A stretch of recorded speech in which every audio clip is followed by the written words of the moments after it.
कि ये जो सनातन धर्म के विरोधी हैं, ये जो दुशासन रूपी हैं, ये जो कंस रूपी है, जो अहंकारी हैं, ये जो भ्रष्टाचारी हैं, ऐसे लोगों को हम लोग, बिहार की जनता, देश की जनता, इन लोगों को उखाड़ फेंकेगी। लोग जो रावण रूपी ये जो लोग हैं, अहंकारी लोग हैं, जो सिर्फ मतलबी लोग हैं, अपने मतलब के लिए कार्य करते हैं।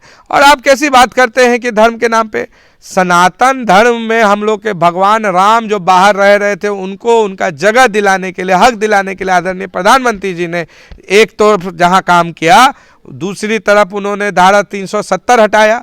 एक ही देश में एक निशान रहेगा, एक संविधान रहेगा, उस तर्ज पे उन्होंने जम्मू कश्मीर के लोगों को 370 की धारा से आज़ादी दिलवाई।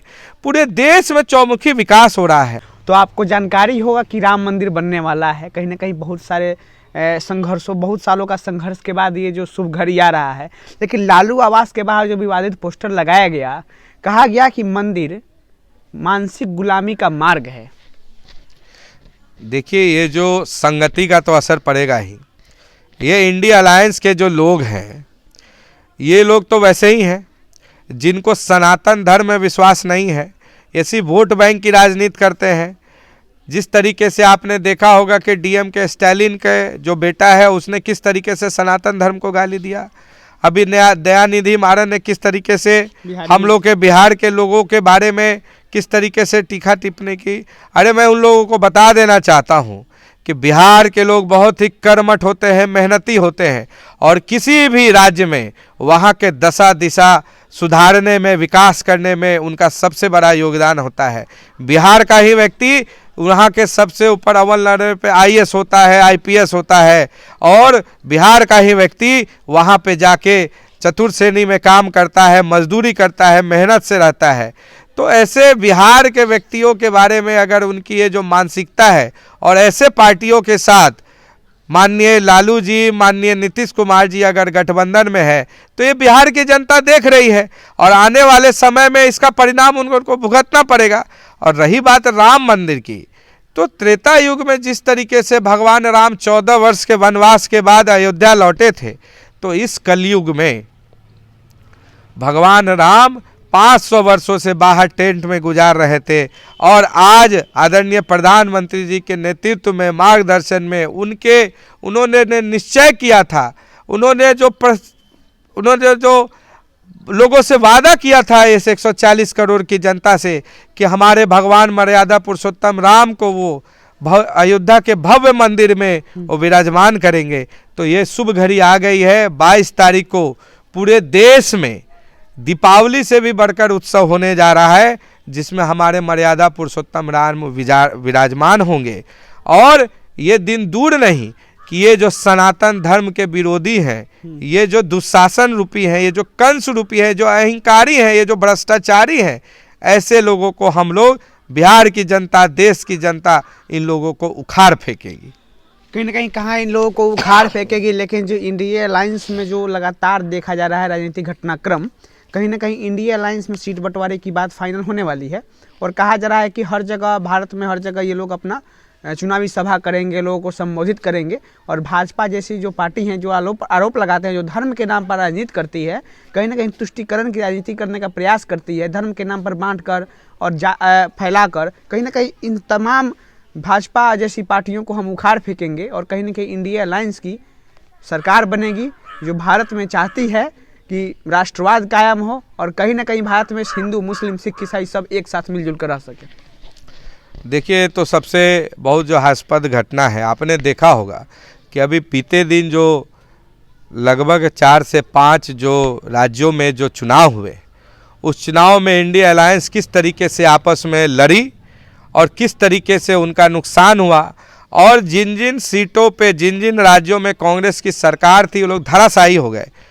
छत्तीसगढ़ में हमारी बहुमत की सरकार आई, राजस्थान में भाजपा की बहुमत की सरकार आई, मध्य प्रदेश में हम लोग बहुमत से भी डबल बहुमत से हम लोग आए, तेलंगाना में हमारी संख्या बढ़ी, मिजोरम में हमारे लोग आए, गठबंधन के लोग आए, वहाँ पे हमारी संख्या बढ़ी। तो जनता जान चुकी है कि ये लोग जो रावण रूपी ये जो लोग हैं, अहंकारी लोग हैं, जो सिर्फ मतलबी लोग हैं, अपने मतलब के लिए कार्य करते हैं।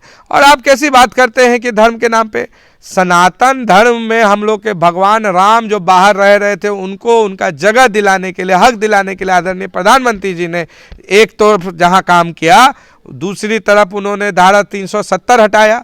एक ही देश में एक निशान रहेगा, एक संविधान रहेगा, उस तर्ज पे उन्होंने जम्मू कश्मीर के लोगों को 370 की धारा से आज़ादी दिलवाई।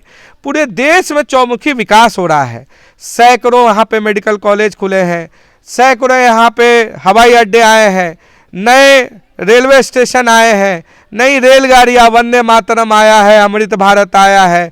इस तरीके से आप देखिए किस तरह से विकास हो रहा है। और आम आदमी के ज़िंदगी में किस तरीके से उन्होंने 4 करोड़ लोगों को प्रधानमंत्री आवास योजना देने का कार्य किया, करोड़ों लोगों को उन्होंने गैस सिलेंडर देने का काम किया, करोड़ों घरों में बिजली देने का कार्य किया, महिलाओं को सम्मान दिया, किसानों को किसान निधि दे रहे हैं, दिव्यांगों को दिव्यांग निधि दे रहे हैं, वृद्धा पेंशन दे रहे हैं, सभी लोगों को, गरीब लोगों को आयुष्मान योजना के तहत 5 लाख का उन लोगों को स्वास्थ्य का बीमा योजना दे रहे हैं, जहां पे वो लोग अपने किसी भी नज़दीकी अस्पताल में जा सकते हैं।